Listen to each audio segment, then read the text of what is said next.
All right, so we are moving on from the book of Genesis into the next book.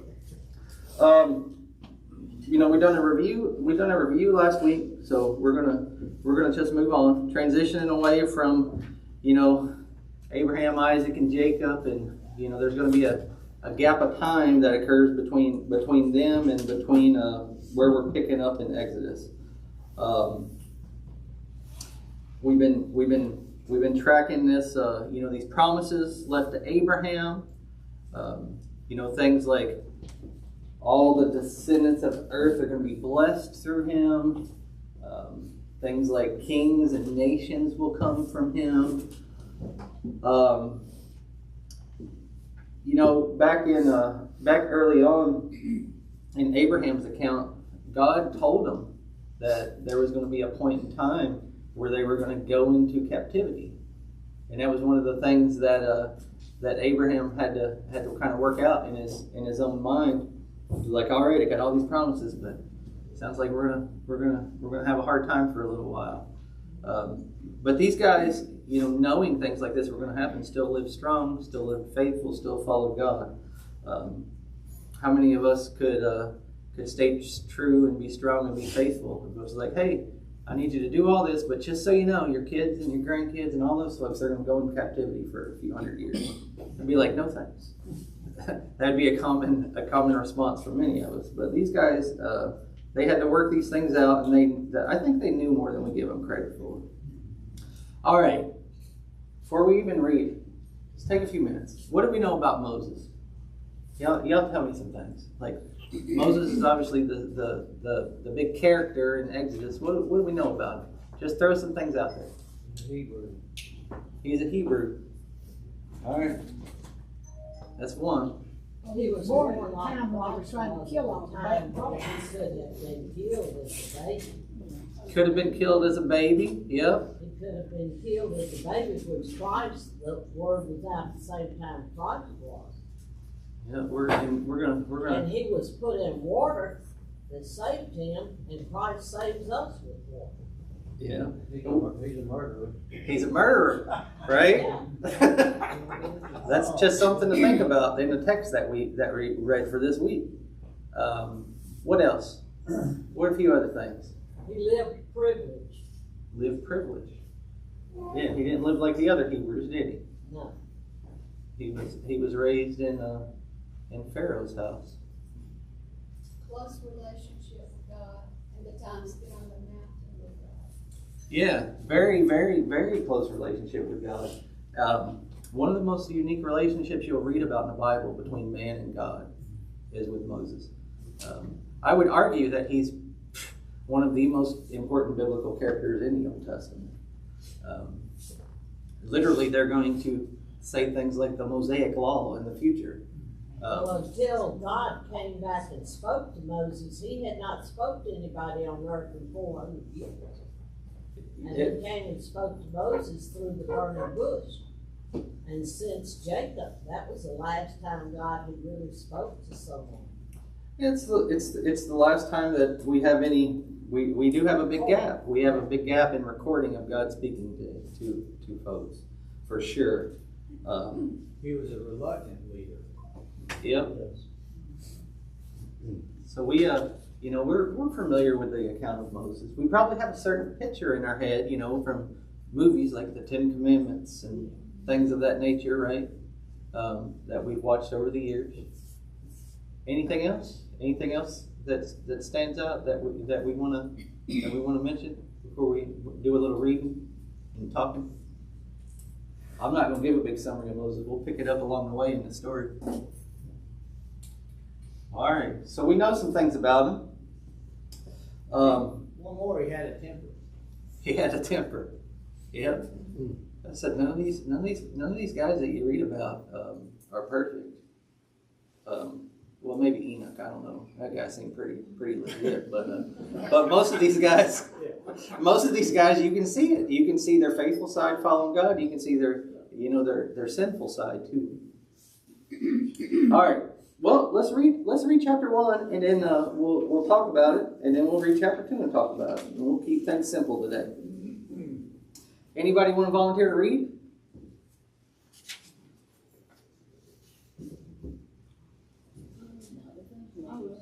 Anybody can read. Layla? Yeah, Go. how many verses?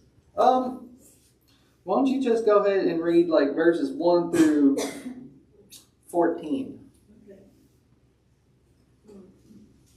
Now these are the names of the children of Israel which came into Egypt. Every man and his household came with Jacob. Reuben, Simeon, Levi, and Judah. Issachar, Zebulun, and Benjamin. Dan and Naphtali, Gad, and Asher. And all the souls that came out of the loins of Jacob were 70 souls, for Joseph was in Egypt already. And Joseph died, and all his brethren, and all that generation. And the children of Israel were fruitful and increased abundantly and multiplied and waxed exceedingly mighty, and the land was filled with them. Now there arose up a new king over Egypt, which knew not Joseph. And he said unto his people, Behold, the people of the children of Israel are more and mightier than we. Come on, let us deal wisely with them. Let them, lest they multiply. And it came to pass, when there fall out any war, they join also unto our enemies and fight against us, so get them up out of the land. Therefore, they did not set over them taskmasters to afflict them with their burdens. And they built for Pharaoh treasure cities, Pithom and Ramses. But the more they afflicted them, the more they multiplied and grew, and they were grieved because of the children of Israel. And the Egyptians made the children of Israel to serve with rigor. And they made their lives bitter and hard bondage, in mortar and brick, and in all manner of service in the field. All their service wherein they made them serve was with rigor. All right. Well, so you kind of get a little screenshot there of what life is like for these people now.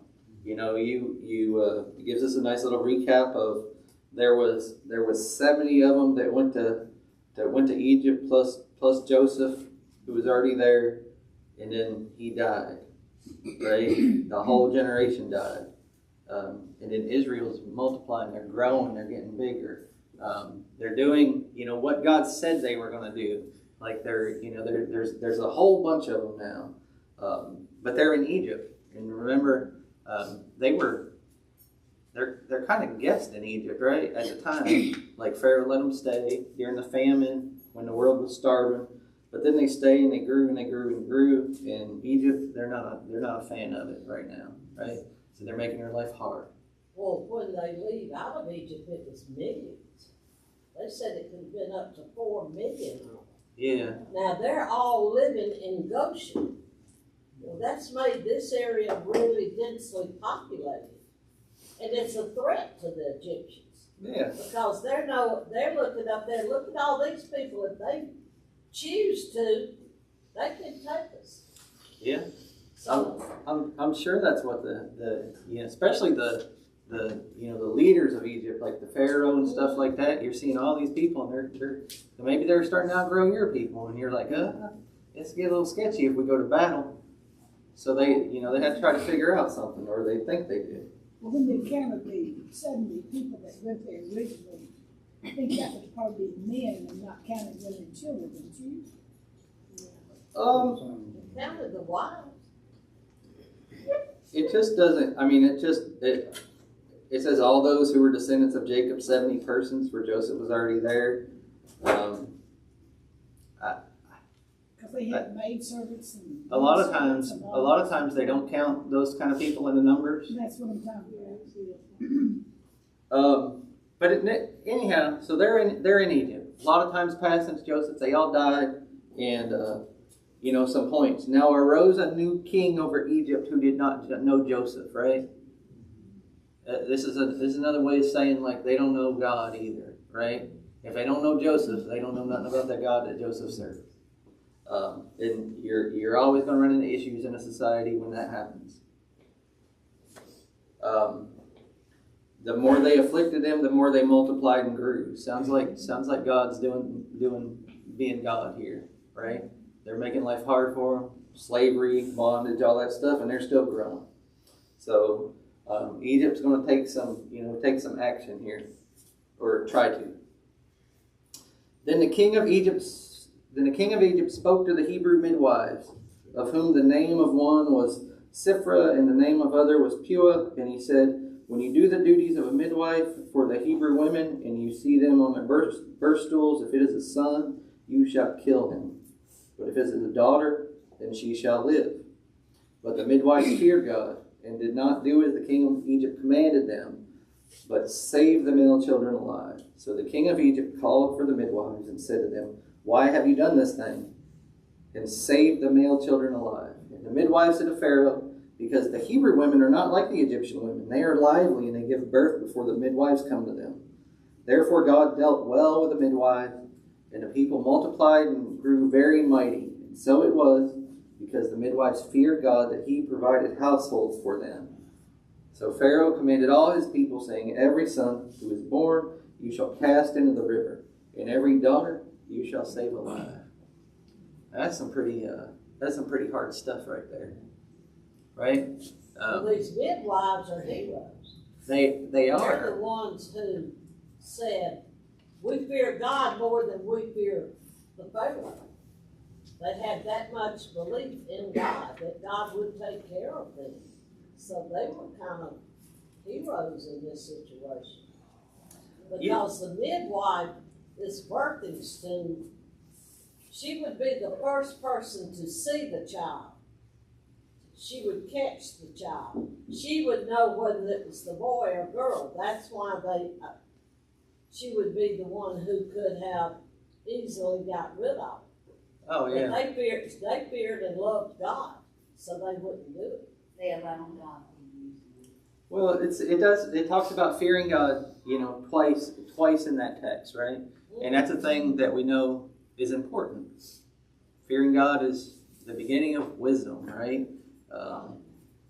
God wanted to see if Abraham feared him, when Isaac was on the altar, right? So that's a thing that we know that God does care about. Did these midwives love God, or did they just know that God was behind these people? It doesn't especially tell us, all those details, but we know they feared God enough to not do what Pharaoh was saying. There's an interesting little discussion point with the midwife text, right? And also in the next chapter with Moses murdering, right? But the midwives, they answer to who? Who do they answer to? Who's their boss? Pharaoh, right? Pharaoh.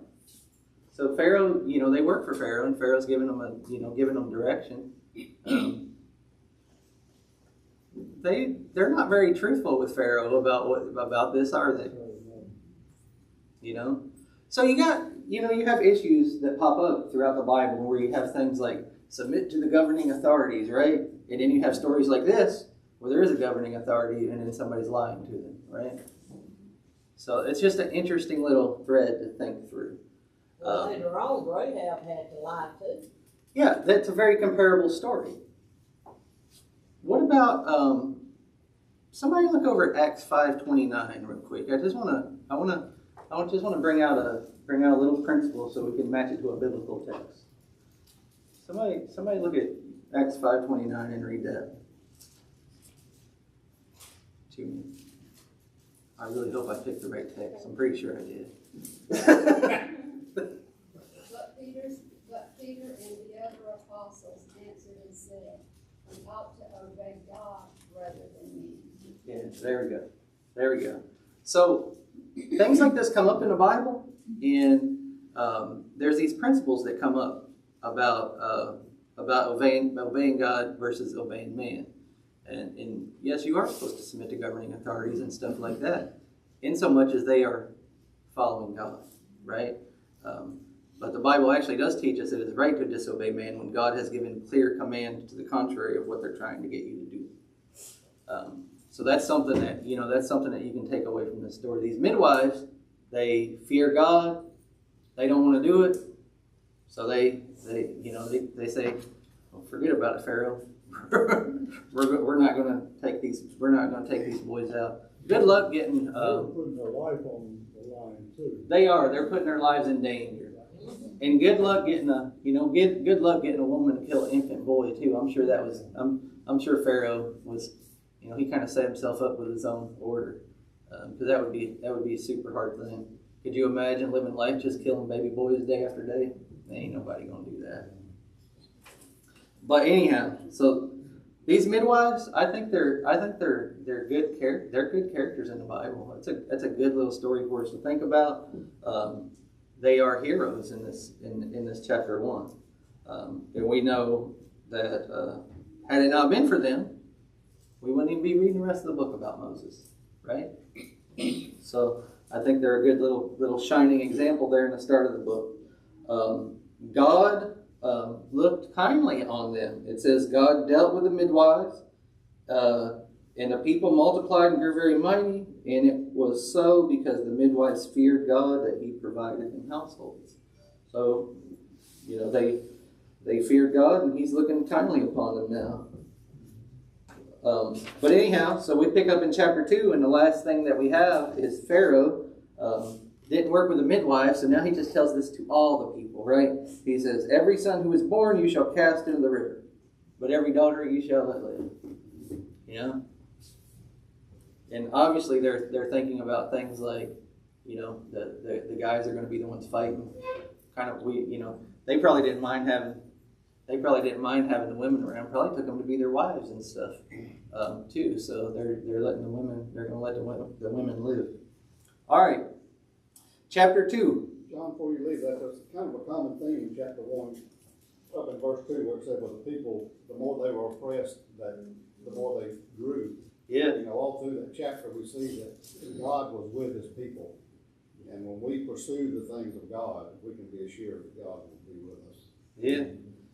These people, sometimes when you look at these groups of people, I'm surprised and a little astonished that they stayed the course for so long. When you think about the gaps of time, So the last thing we read about was Joseph. And a couple hundred years pass, right? And you don't even hear. And they just get put in bondage, get put in slavery. And God didn't forget about them, but I don't think they forgot about God either in the text. And I just wonder, would the same thing happen in our generation, or would we become a society that shows no semblance of God? If you go a couple hundred years, I think we're kind of seeing what happens with that kind of stuff these days. But yeah, God is with them. He's not going to leave them, and He has His own timing though, and that stuff kind of bears itself out in these texts. Chapter 2. Let's read it. Who wants to read? I'll read it. Sweet. Now a man from the house of Levi went and took as his wife a Levite woman. The woman conceived and bore a son, and when she saw that he was a fine child, she hid him 3 months. When she could hide him no longer, she took for him a basket made of bulrushes and dabbed it in bitumen and pitch. She put the child in it and placed it among the reeds of the riverbank, and his sister stood at a distance to know what would be done to him. Now the daughter of Pharaoh came down to bathe at the river, while her young woman walked beside the river. She saw the basket among the reeds and sent her servant woman, and she took it. When she opened it, she saw the child, and behold, the baby was crying. She took pity on him and said, "This is one of the Hebrew children." Then his sister said to Pharaoh's daughter, "Shall I go and call you a nurse from the Hebrew woman to nurse the child for you?" And Pharaoh's daughter said to her, "Go." So the girl went and called the child's mother. And Pharaoh's daughter said to her, "Take this child away and nurse him for me, and I will give you your wages." So the woman took the child and nursed him. When the child grew older, she brought him to Pharaoh's daughter, and he became her son. She named him Moses because she said, I drew him out of the water. All right, you can stop right there. Thank you, Diane. There's a whole bunch of stuff that comes up in these texts. Let's just kind of work our way through it. Which tribe are we talking about here? Of the sons of Jacob. Which group? Levi, right? A man of the house of Levi took as a wife the daughter of Levi, right? So remember which one? So we were tracing the line of Christ. Which tribe was he from? Does he descend from? Judah, right? So Levi is going to become an important tribe. They're going to become central to the temple and the tabernacle and the priesthood and all of that stuff. But this is not the tribe that Jesus descends from. Does anybody know? I guess this is Bible knowledge check. So the parents of the child, it just says a man and a woman. Do we know what their names are? Does anybody know what their names are? It tells us later in the Bible what their names are. Does anybody know? What'd you say? Is it Jacobed is the mother? J-A? Jochebed. Yes. Yeah, you got it. That was the mother. So Exodus, if you keep reading in Exodus 6:20. It talks about Amram, his father, and Jochebed, his mother. And Numbers reveals that too. But just so you can put some names with them. All right. So there's this decree that went out from Pharaoh. The mom's trying to hide this boy. It talks about how he's beautiful. Obviously, he's a good-looking baby, right? Or something about him sticks out. That's interesting. That it says that in the text. It also says that in the book of Acts. So she puts him in the river, right? This is where it gets very interesting. So puts him in this basket, this ark type thing. Very much describes this thing in the same way it describes Noah's Ark. Even some of the same words are used, but she puts him in the river. So this would be the Nile River. Could there have been any dangers present for a baby sitting in a river? What could have happened to a baby like that? Crocodile, right? So I think our stories that we read in children's Bible study are a little far fetched, right? The text doesn't say he was like zooming down the river like in a boat or anything floating. So it says she set him in the reeds, but there are still hazards and dangers to just putting a living thing on the edge of a river, especially a river like the Nile. Because Miriam was watching. Miriam was watching him, right? And who is Miriam? His sister. His sister, right?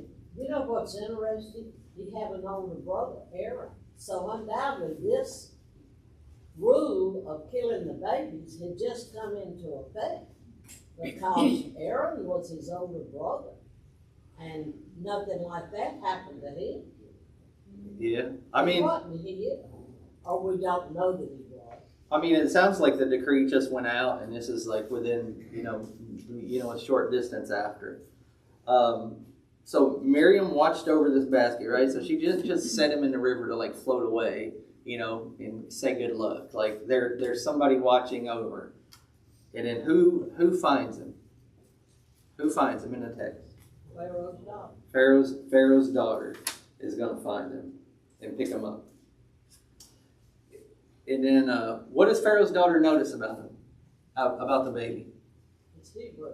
It's Hebrew. She's supposed to kill it. Yeah, that baby's not supposed to be alive. So you got the Pharaoh's daughter, the guy that issued the decree. According to her daddy. Yeah. Daddy says baby needs to go. Even in his own house, they're not going to be very obedient to his instructions. How might she know this baby's Hebrew? Was he circumcised? Remember, back in the text, on the 8th day, right? On the 8th day, every male child is supposed to be circumcised. These people are, from from Levi. It doesn't talk about their faithfulness or anything, but we can assume that they were still following, these kind of somewhat laws of God to be circumcised. So that would have been a big obvious, right? He's circumcised, he's a Hebrew, because they all do that on the 8th day. The Egyptians probably thought it was weird. It would probably stick out to them. It might have been something to do with what he had on or clothing and stuff like that too. It probably didn't look like what Egyptian babies would have been in. But there would have been some obvious signs. Pharaoh's daughter had compassion. There are some good qualities to some of these Egyptians in this time. She had compassion. Pharaoh's daughter, it's another story of somebody who stepped in. And if she didn't step in, you probably wouldn't even be reading about Moses, right? So she had compassion on this child. Interesting chain of events, right? Who actually ends up with Moses back? Who ends up? So the Pharaoh's daughter has the baby, right? Miriam's watching. Pharaoh's daughter picks him up, right? And then she don't know what to do with the baby, right? And then what happens? He ends up going back to the mother. He ends up going right back to the woman that put him in the river. And sweeten the pot. She gets paid. She gets paid for it, right? She gets paid to take care of her own son. Yeah, could you imagine that? You have a baby, you go put your baby in the river, and then somebody picks him up and pays you to raise him. Well, she's getting paid as a wet nurse. She's getting paid as a nurse, yep. And the wet nurse usually kept them till they were 2 or 3 years old. It wasn't that she returned him when he was 8 or 9 months old. They usually nurse these babies 2 or 3 years. So she had them a while. What's interesting to me is the daughter named him. Well, what was he called until they started calling him Moses? There is 2 or 3 years. What did they call him? There's a Jewish traditional name for him. I forgot what it was though. I'll look it up next week. It doesn't bear itself out in the Bible, but the Jews do have a traditional name for him. I just can't remember. I can't remember what it is. I'd be making it up if I told you. All right, let's read the rest of this chapter, and we can have a few more comments on it before our time runs out. Starting with verse 11. Who wants to do a reading for us? Glenn, go ahead. It came to pass in those days when Moses was grown that he went out to his brethren and looked at their burdens. And he saw an Egyptian beating a Hebrew, one of his brethren. So he looked this way and that way, and we saw no one, he killed the Egyptian and hid him in the sand. And when he went out the second day, behold, 2 Hebrew men were fighting, and he said to the one who did the wrong, "Why are you striking your companion?" Then he said, "Who made you a prince and a judge over us? Do you intend to kill me as you killed the Egyptian?" But Moses feared and said, "Surely this thing is known." When Pharaoh heard of this matter, he sought to kill Moses. But Moses fled from the face of Pharaoh and dwelt in the land of Midian, and he sat down by a well. Now when the priest of Midian had 7 daughters, and they came and drew water, and they filled the troughs with water to water their father's flock. Then the shepherds came and drove them away, but Moses stood up and he helped them and watered their flock. When they came to Reuel their father, he said, "How is it that you have come so soon today?" And they said, "An Egyptian delivered us from the hand of the shepherds, and he also drew enough water for us and watered the flock." So he said to his daughters, "And where is he? Why is it that you have left the man? Call him, that he may eat bread." Then Moses was content to live with the man, and he gave Zipporah his daughter to Moses. And she bore him a son. He called his name Gershom, for he said, "I have been a stranger in a foreign land." Now it happened in the process of time that the king of Egypt died. Then the children of Israel groaned because of the bondage, and they cried out, and their cry came up to God because of the bondage. So God heard their groaning and said, remembered his covenant with Abraham, with Isaac, and with Jacob. And God looked upon the children of Israel, and God acknowledged them.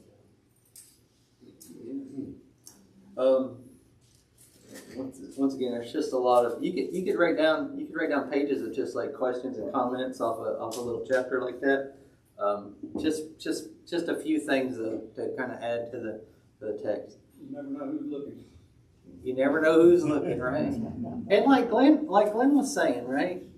Like Glenn was saying earlier, Moses, he committed murder in this text.